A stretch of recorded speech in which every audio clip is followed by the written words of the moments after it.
அடுத்து ஒரு வண்டி நான் அடுத்துமே கொஞ்சம் ஒரு சூப்பரான வண்டின்னு சொல்லலாம் டொயோட்டோவில் எட்டியோஸ் லிவால கிராஸ் வேரியன்ட்னா. ஓகே. 2015 மாடல், 2 ஓனர்ஷிப் கண்டிஷனில் இருக்கு. வண்டி அலாய்வீலாம் புதுசு மாதிரி இருக்குங்கண்ணா.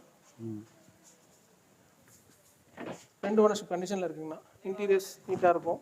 2 ஏர் பேக் வந்துடும், ஏபிஎஸ் பிரேக்கிங் வந்துடும், ஆண்ட்ராய்ட் சிஸ்டம் எக்ஸ்ட்ரா போட்டிருக்காங்க, ஏசி ஒர்க்கிங் கண்டிஷனில் இருக்குது, 2 சாவி எல்லாமே பக்காவாக இருக்குண்ணா. வெறும் 1,36,000 கிலோமீட்டர் தானே ஓடி இருக்கு. கிலோமீட்டர் மிகப்பெரிய பிளஸ்ண்ணா. 2 லட்சம் 2 லட்சத்துக்கு கீழே அந்த வண்டியே கிடையாது. ஓகே. அந்த அளவுக்கு வண்டி சூப்பராக இருக்கு. அதுவும் சர்வீஸ் இருக்கு, சர்வீஸ் ரெக்கார்டு வண்டி. கம்பெனில சர்வீஸ் எல்லாமே பண்ணியிருக்காங்க. இது டீசல்ல மைலேஜ் எவ்வளோன்னு எதிர்பார்க்கலாம்? ஆனால் இந்த வண்டி பொறுத்த மட்டும் customer park and sell vehicle தான். அவர் சொல்ற மைலேஜ் பார்த்தீங்க அப்படின்னா 28 சாலிடா கிடைக்கின்ற மாதிரி சொல்றாரு. 28 சாலிடா கிடைக்குதுங்கிறாரு. அதே மாதிரி எடுக்கலாம். பாடி லைனுமே பாருங்களேன், ரொம்ப நீட்டா இருக்கும். ஆக்சிடென்ட் ரீப்ளேஸ்மெண்ட்ன்றது எதுல நான் வண்டி ரொம்ப செம்ம தெளிவாக தான் இருக்கு வண்டி.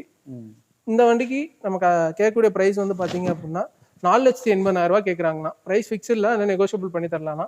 லோன் ஆப்ஷன் பொறுத்த மட்டும் ஒரு 1 லட்ச ரூபா டவுன் பேமெண்ட் இருந்தால் போதும். ஆல் ஓவர் தமிழ்நாடு நம்ம லோன் ஆப்ஷன் பண்ணி தர முடியும். ப்ரொஃபைல் நல்லா இருக்கு, ஆனால் டவுன் பேமெண்ட் கொஞ்சம் குறைச்சு கட்டினா போதும்னு வச்சுக்கோங்களேன்.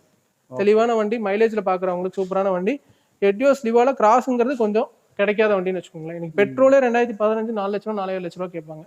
இது வண்டி டீசல் செம்ம ஒர்த்தா இருக்கு.